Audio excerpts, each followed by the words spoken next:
Pues ahora nosotros nos vamos a centrar durante unos minutos en la palabra de Dios, en la reflexión de la palabra del Señor, y que va muy en línea con lo que antes Marcos nos compartía desde aquí.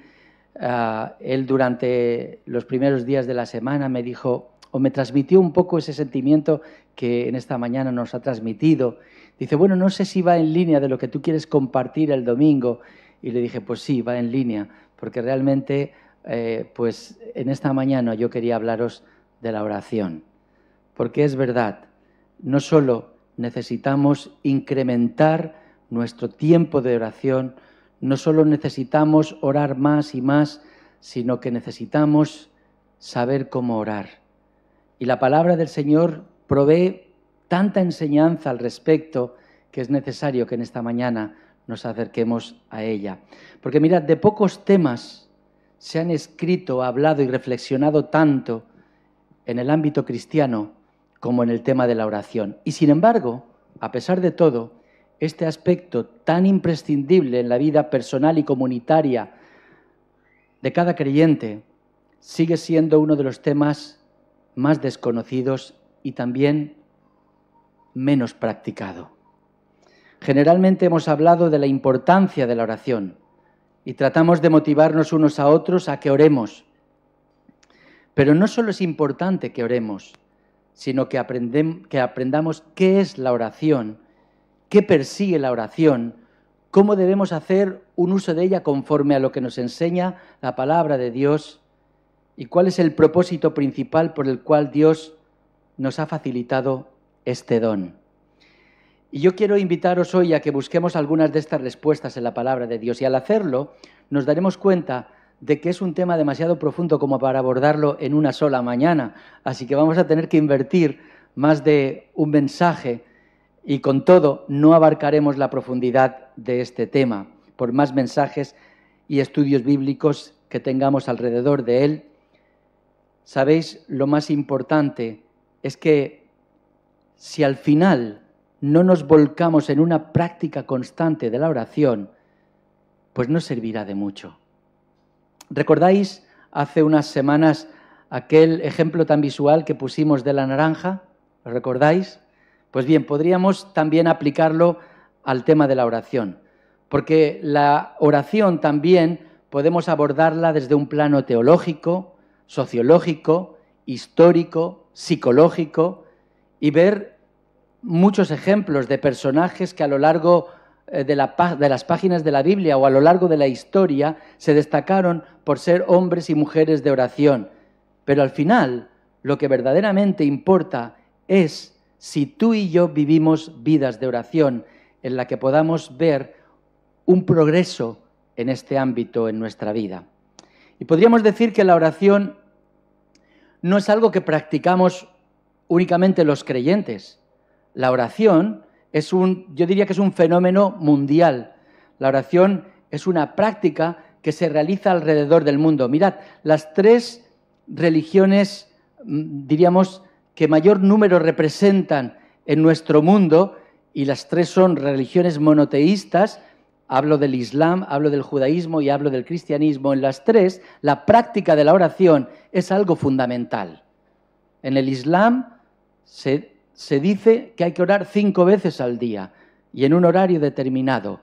En el judaísmo son 3 veces al día los que se recomienda que se haga. Y en el cristianismo, pues de manera aleatoria, entendemos que la oración debe ser una práctica y una práctica llevada a cabo a lo largo de diferentes momentos del día. Debe ser una conversación y un diálogo constante con Dios. Pero además, otros que no pertenecen a estas tres grandes religiones, como pueden ser los budistas, como pueden ser los hinduistas, u otras culturas y religiones alrededor del mundo, también tienen sus prácticas de oración. Y esto no es de extrañar, porque creyentes y no creyentes hemos sido creados a imagen y semejanza de Dios, y como tales estamos diseñados para relacionarnos con lo trascendente, con Dios. En cierta ocasión, este otro reformador, Juan Calvino, escribió: los hombres tienen un cierto sentido de la divinidad en sí mismo, y esto por un instinto natural. Ese instinto es el que nos hace buscar en oración las respuestas a nuestras necesidades. Y mirad, partiendo de esta base, podríamos hablar de dos niveles de oración. La oración a nivel intuitivo, es decir, personas que no creen en un Dios concreto, personas simplemente que piensan o creen o tienen ese sentido de trascendencia y de pensar que algo que trasciende y que va más allá de este mundo debe haber, y en ciertos momentos de su vida necesitan conectarse con ese algo, y entonces surge de ellos esas oraciones, simplemente por pura intuición. Pero este nivel de oración no sería lo que podríamos llamar una conversación real con Dios, porque falta precisamente ese conocimiento de Dios, y esto es algo vital. Por eso hablamos de otro nivel de oración, y es el nivel de la oración como don espiritual dado por Dios a través de su palabra y a través del Espíritu Santo. Y este segundo nivel sí que nos permite un diálogo y una conversación con el Dios al que nos dirigimos. Pero hay algo muy importante a tener en cuenta. Dios es el que inicia la conversación. Mirad, nuestras oraciones son la respuesta a un Dios que previamente se ha comunicado con nosotros. ¿Qué nos dice la palabra en relación al amor? ¿Por qué le amamos a Dios? Porque Él nos amó primero. ¿Por qué oramos a Dios? ¿Por qué hablamos a Dios? Hablamos en respuesta a lo que Él nos habló primero y a lo que Él ha tratado y trata de transmitirnos. Así que la oración del ser humano, desde esa perspectiva de don divino, es una respuesta a ese Dios que ha tomado la iniciativa. Y me gustaría que en esta mañana pudiéramos ver algunas reflexiones que el apóstol Pablo comparte a la iglesia de Éfeso, y que por ende nosotros hemos de también, ¿verdad?, tratar de aprender de lo que Pablo ya decía a estos hermanos de la ciudad de Éfeso. Porque son enseñanzas que también para nosotros deben ser útiles y nos deben ayudar a profundizar en lo que es la oración, y a veces incluso ayudarnos a corregir, porque tenemos planteamientos un tanto distorsionados de lo que es la oración y lo que hemos de buscar a través de ella.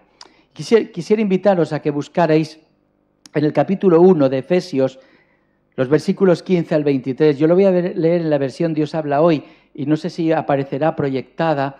Me han dicho que no han podido encontrar el texto en esta versión. Pero bueno, me gustaría que pudierais seguir con detenimiento este texto de la palabra. Efesios capítulo 1, del versículo 15 al 23. Dice así esta porción de la palabra del Señor. Por esto, como sé que tenéis fe en el Señor Jesús y amor para con todos los que pertenecen al pueblo santo, no dejo de dar gracias por vosotros, recordándoos en mis oraciones. Pido al Dios de nuestro Señor Jesucristo, al Padre glorioso, que os dé sabiduría espiritual para entender su revelación y conocerle mejor. Pido a Dios que ilumine vuestra mente para que sepáis cuál es la esperanza a la que habéis sido llamados, cuán gloriosa y rica es la herencia que Dios da a los que pertenecen a su pueblo, y cuán grande y sin límites es su poder, el cual actúa en nosotros los creyentes. Este poder es el mismo que Dios mostró con tanta fuerza y potencia cuando resucitó a Cristo y lo hizo sentar a su derecha en el cielo, poniéndolo por encima de todo poder, autoridad, dominio y señorío, y por encima de todo lo que existe, tanto en este mundo como en el venidero. Sometió todas las cosas bajo los pies de Cristo, y a Cristo mismo dio a la Iglesia como cabeza de todo, pues la Iglesia es el cuerpo de Cristo, la plenitud de Cristo, que es quien lleva todas las cosas a su plenitud. Hasta aquí, hermanos, este texto de la palabra. Mirad, antes de entrar de lleno en este texto, si hubiéramos comenzado desde el versículo 1, ahí el apóstol Pablo es como que comparte ya un prólogo, un prólogo muy interesante, pero un prólogo de agradecimiento a Dios por haber escogido a los hermanos que están allí en Éfeso, por haberles escogido, por haberles rescatado a través de la obra de Cristo Jesús, por haberles perdonado, por haberles dado vida eterna, por haberles revelado su propósito divino y por haberles dado el don del Espíritu Santo. Y todo ello por la pura gracia de Dios. Lo que Él espera a cambio de todo esto es que las vidas de estos hermanos y hermanas de Éfeso sean para alabanza de su gloria. Y a partir de ahí comienza este texto que hemos leído desde el versículo 15 y en el que arranca también con el agradecimiento que delante de Dios siente por ellos, por esa fe que Cristo Jesús muestra en sus vidas y por el amor que se profesan unos a otros y por el amor que profesan a todos los que forman parte del pueblo de Dios, vinieran de donde vinieran. Porque mirad, si pudiéramos tener tiempo en esta mañana, entraríamos en detalle y nos daríamos cuenta de que la iglesia de Éfeso era una iglesia muy cosmopolita, era una iglesia en la que estaba compuesta por gentes venidas de todas partes. Éfeso, después de Roma, en aquella época, era la ciudad más importante. Y era una ciudad de gran comercio. Por ahí era obligado el paso, tenía una ruta marítima importantísima y por eso se enriqueció tanto aquella ciudad.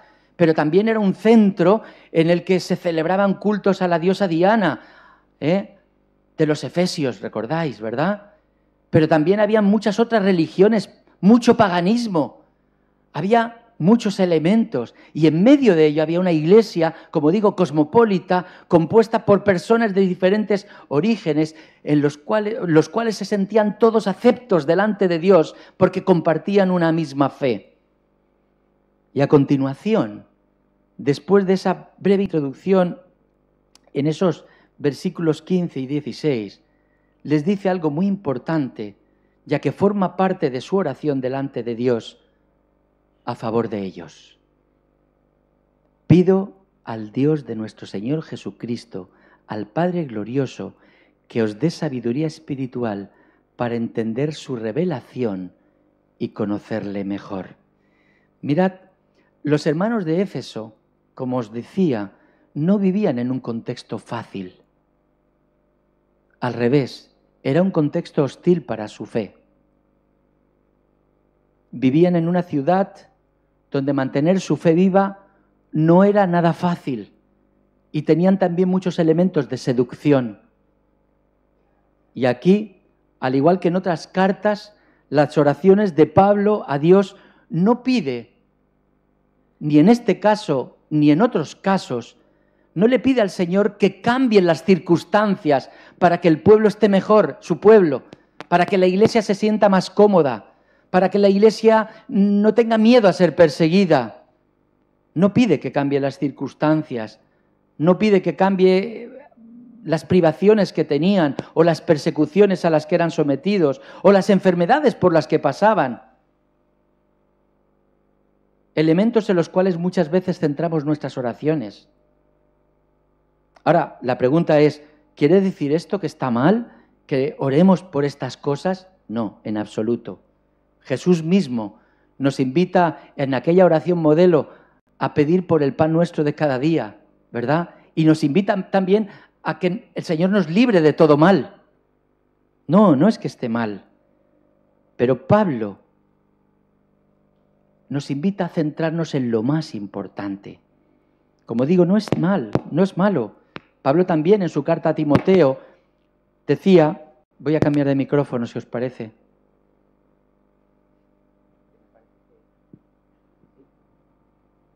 ¿No? ¿Todavía no? Bueno. Bueno, van a por el técnico. Bien, espero que no siga petando. Digo que el propio Pablo decía en su carta a Timoteo que oraran pidiendo paz y que oraran pidiendo por un buen gobierno y que oraran también por las necesidades del mundo. Pero como os digo, lo que Pablo muestra en sus oraciones, lo que pedía con más frecuencia a Dios, y si hiciéramos un recorrido por todas las oraciones de Pablo, nos daríamos cuenta de que esto es así. Era lo que él consideraba que era lo más importante que Dios pudiera darles. ¿Y sabéis qué es? ¿Sabéis qué era lo más importante? El elemento más importante de intercesión de Pablo por todas las iglesias por las que había pasado. Que cada creyente, que cada iglesia pudiera conocer mejor a Dios. Y esto, hermanos, puede provocar en nosotros un cambio de chip. Un cambio de chip. Porque Pablo toca algo vital de la vida de oración y que a veces pasamos por alto. Que la finalidad última de la oración, el aspecto más importante, no es otro que el de conocer mejor a Dios y entender todo aquello que Él nos ha revelado en su palabra. Pablo pide a Dios que les dé sabiduría, sabiduría que viene de lo alto. Pide que Dios les abra los ojos del entendimiento. Mirad, en la traducción de este mismo texto, en la traducción que se hizo y que se conoce como la Nueva Versión Internacional, en este texto habla de que les ilumine los ojos del corazón. Qué expresión tan bonita, pero también qué expresión tan profunda. Porque bíblicamente el corazón es el centro del control de la persona, el lugar donde residen los afectos más profundos, donde están las esperanzas fundamentales que controlan los sentimientos, los pensamientos y la conducta. Dejar que esa luz penetre es dejar que esa verdad nos invada de tal manera que cambie todo nuestro ser. Por ejemplo, mirad, podemos saber racionalmente que Dios es santo. Y lo sabemos porque la palabra, en muchos pasajes, nos habla de que Dios es 3 veces santo. Y racionalmente podemos saber qué es eso. Porque cuando uno lee y empieza a investigar qué significa santo, cuando es aplicado a la persona de Dios, y qué significa ser 3 veces santo, podemos indagar, buscar y racionalmente entender qué significa que Dios sea 3 veces santo.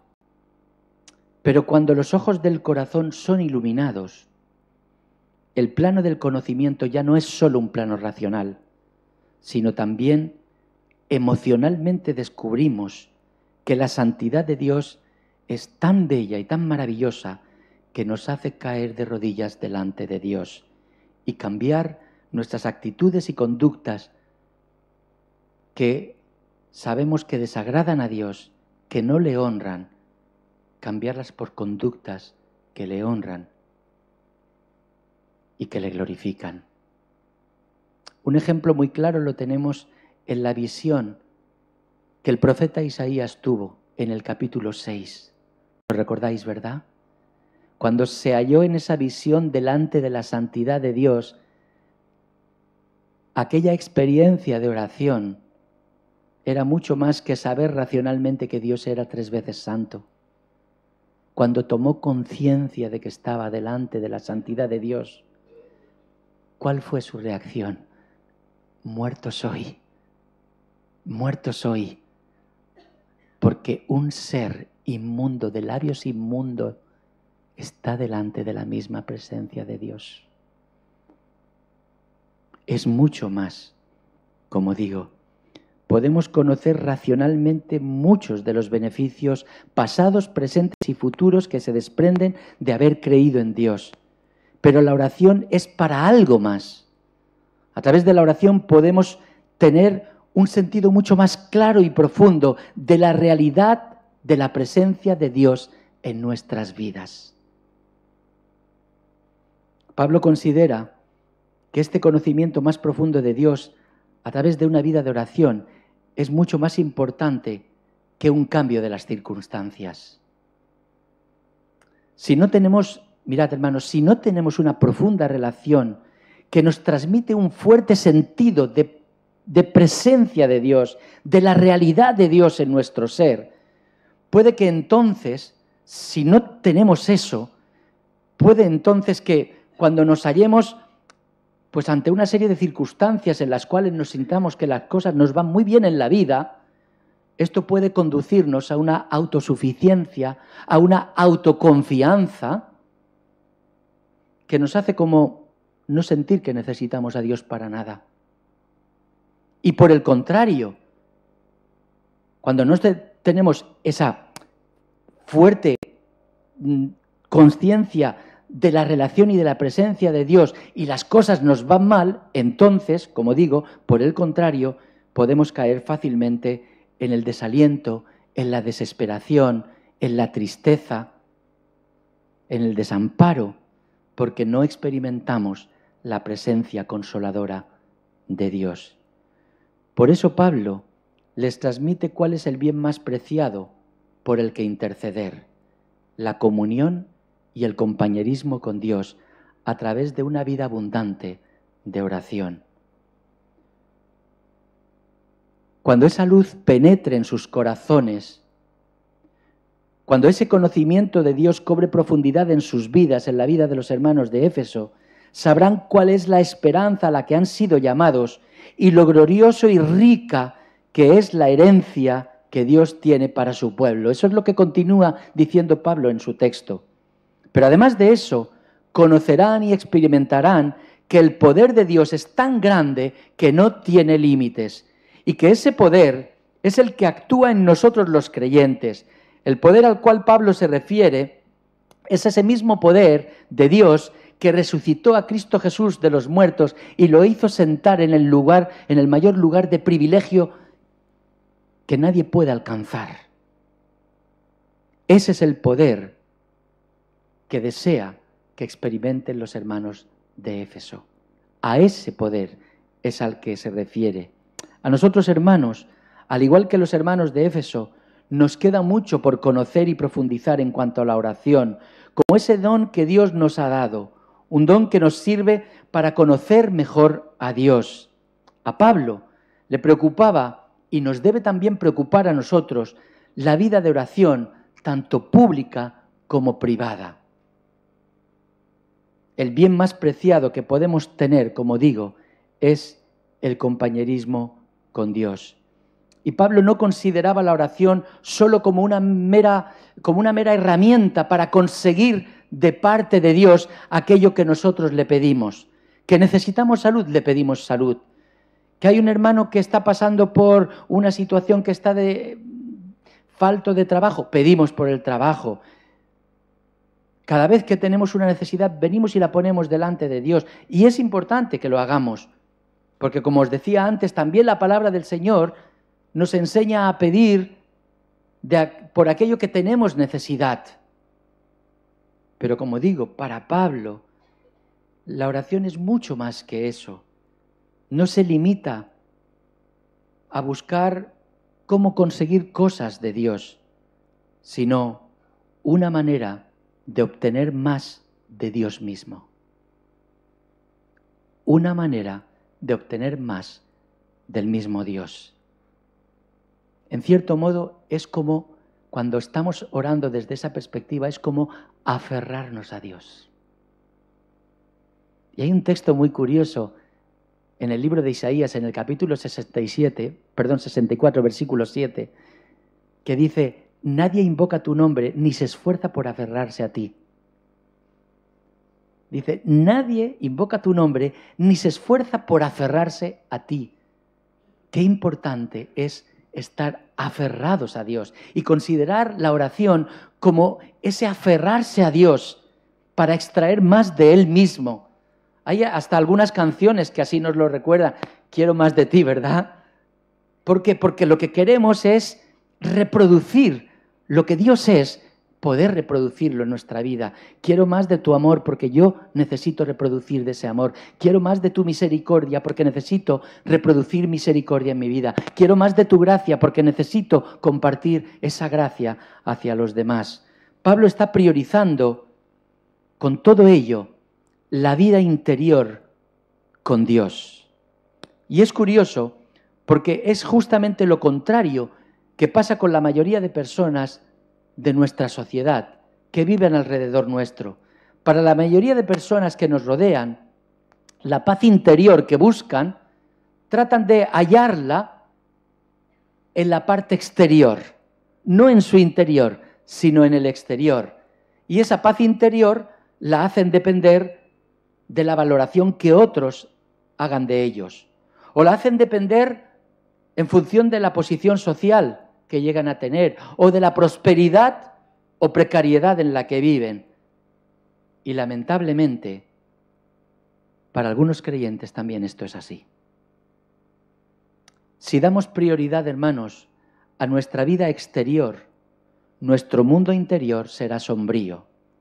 No sabremos qué hacer con la soledad, porque exteriormente nos sentiremos obligados a transmitir confianza, nos sentiremos obligados a transmitir salud, plenitud espiritual, emocional, aunque por dentro estemos llenos de inseguridad, de ansiedad, de autocompasión o de rencor. ¿Por qué? Porque exteriormente queremos dar una imagen que a lo mejor no se va a corresponder con lo que estamos viviendo. Un teólogo del siglo XVII, un teólogo inglés, ya advertía a algunos ministros y pastores de éxito de la época. Él les decía una frase muy interesante que me ha hecho pensar y que me gustaría que nos hiciera pensar en esta mañana a todos nosotros. Dice, un ministro puede llenar todos los bancos de su iglesia, la lista de la comunión, las bocas de la opinión pública, pero lo que ese ministro es de rodillas, en secreto ante el Dios Todopoderoso, eso es y nada más. Lo hemos entendido, ¿verdad? Para descubrir tu verdadero yo, pregúntate. ¿Sí? ¿Este?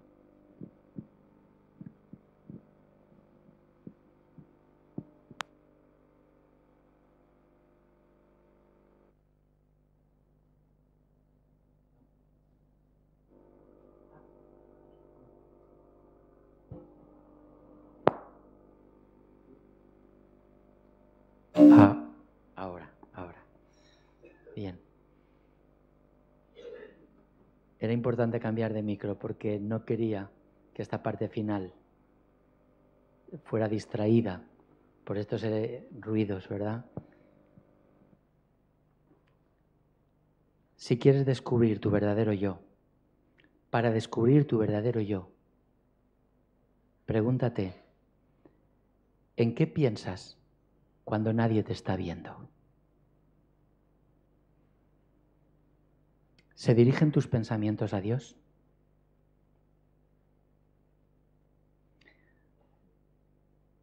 Muchas veces quieres que los demás te vean como alguien humilde, pero la pregunta es, ¿con qué frecuencia caes de rodillas delante de Dios? ¿Te quebrantas delante de Él? ¿Reconoces delante de Él a solas que eres simplemente un ser insignificante, que no eres el centro del universo, pero eso sí, un ser al que Dios ama profundamente? Deseas a veces que los demás te vean como alguien positivo y alegre, pero la pregunta es, ¿sabes agradecerle a Dios por todo lo que tienes y alabarlo por quién es Él? Mirad, a veces lo que aparentamos externamente no se corresponde con nuestro ser interior. Y esto no solo nos conduce a una hipocresía, sino que también nos conduce a una insatisfacción personal y a una infelicidad.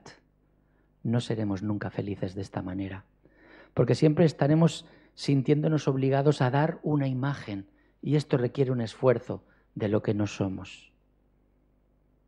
Por lo tanto, si quieres que esa imagen se corresponda con el ser interior, a lo que estamos llamados es a focalizarnos en ese ser interior, trabajar en ese ser interior y dejar que Dios lo cambie, lo modele y lo transforme para ser verdaderamente lo que a veces queremos aparentar, pero que no somos.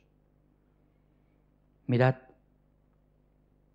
cuando los discípulos de Jesús le pidieron que les enseñara a orar, Jesús les dijo: cuando oréis, no hagáis como los hipócritas, que son muy dados a orar de pie en las sinagogas y en las esquinas de las calles para que todo el mundo los vea. Os aseguro que ya han recibido su recompensa.